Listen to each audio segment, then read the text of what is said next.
Erev Tov Rabotai, we are continuing with our Mishna Yomi, Masechet Kiddushin. We are up to Perek Aleph, Mishnah Vav. Today's Mishnayot should be Le'ilu Nishmad, Neria ben Svetlana, Ranbai, Veliyahu ben Burcha, Israel, Ovchana bad Miriam, Sason ben Raya, Yoshua ben Shifra, Menuchatam began Eden, Amen, and Le'avdir ben Chaim Lechaim, V'derefua Shelemav, Daniel Shalom ben Rosa, Betok Shachule Israel. The Mishnah discusses another type of kinyan.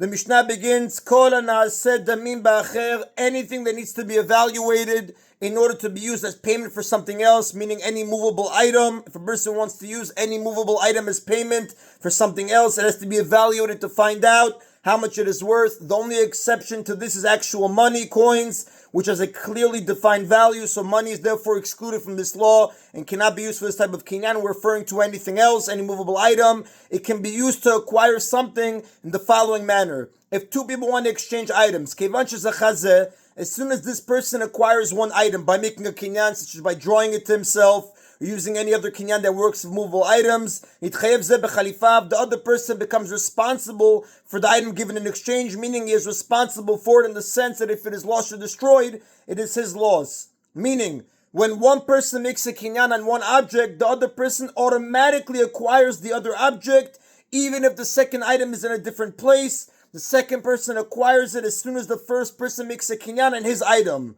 Some examples of this law, Ketzad, how does this work?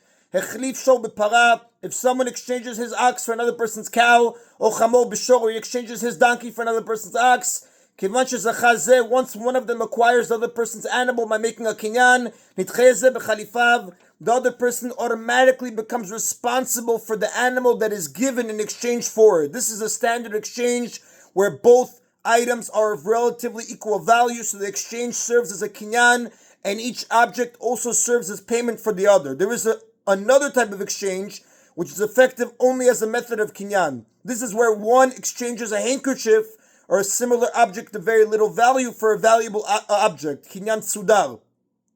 As soon as one person acquires the handkerchief, the other person acquires the valuable object, which he must then pay for. Now the Mishnah discusses how the temple treasury acquires objects. The temple can acquire things in two ways that a regular person cannot. Rishuta kavua b'kesev. The temple treasury, literally the holy domain, can acquire a movable item by paying money for it. For example, if the temple treasurer buys an animal to use as a public offering, it becomes the property of the temple as soon as the treasurer pays for it. He does not have to do another form of kinyan. While an ordinary person, literally the ordinary domain, can acquire a movable item only by physically taking hold of it, meaning by doing a kinyan with the item itself, like drawing it near to himself. In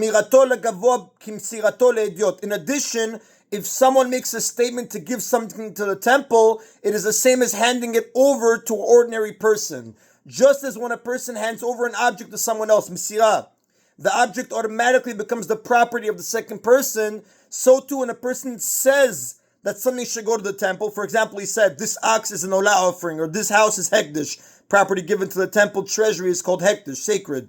It automatically becomes the property of the temple. However, a person cannot transfer something to another private person just by talking. An act is needed. And that is then of Mishnah Vav. Mishnah Zayin now turns away from the subject of acquisitions and discusses which mitzvot women are obligated to keep and which they do not have to keep. Kol mitzvot ben Alayev, all mitzvot that a father must do for his son. For example, a father's obligation to circumcise his son. Nashim chayevin v'nashim piturot. Men are obligated to do them, but women are exempt from them. Meaning a father is obligated to do these mitzvot, but a mother is not. Other examples of such mitzvot are redeeming one's firstborn son, pidyon ben, teaching one's son Torah, teaching him a trade, and marrying him off. V'kol mitzvot av ala ben. However, all mitzvot that a son must do for his father, for example, honoring one's father, echad nashim v'echad nashim chayevin. Both men and women are obligated to keep, meaning both sons and daughters must do these mitzvot. Another rule regarding the mitzvot that women must keep, the kol mitzvot shazman grama, and all positive mitzvot that depend on time. Mitzvot that a person must perform during a specific time. Anashim chayvin and anashim piturot. Men are obligated to do them, but women are exempt. For example, men must hear the shofar and Rosh Hashanah, but women do not have to. Other examples are dwelling in a sukkah and taking a lulav on Sukkot, and there are quite a few exceptions to this rule. as the commentaries discuss. V'kol mitzvot that says shelo hazman gama. However, all positive mitzvot that do not depend on time, meaning they do not have a set time, echad Nashim v'echad Nashim chayvin. Both men and women are obligated to do them. For example, both men and women must attach mezuzot to their doorposts, since this is a mitzvah that can be done at any time. Now, this rule applies to positive mitzvot, obligations to do something. The law is different regarding prohibitions, obligations not to do something. V'kol mitzvot lo ta'aseh ben shehazman gama, ben shelo hazman gama. All prohibitions, whether they depend on time or do not depend on time, echad Nashim v'echad Nashim chayvin.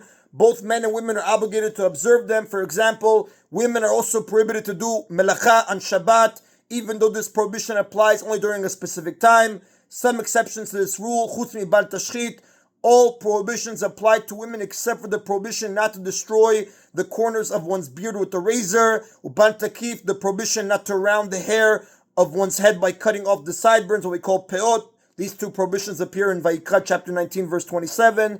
Uban titameh lemetim, and the prohibition for Kohanim not to become tameh from corpses. This is in Vayikra chapter 21 verse 1. Therefore, a woman may cut any hair on her face with a razor. She may remove her sideburns, and a female Kohen may become tameh from a corpse. And that is the Rabotai of today's Mishna Yomi. Baruch Adonai Leolam. Amen v'amen.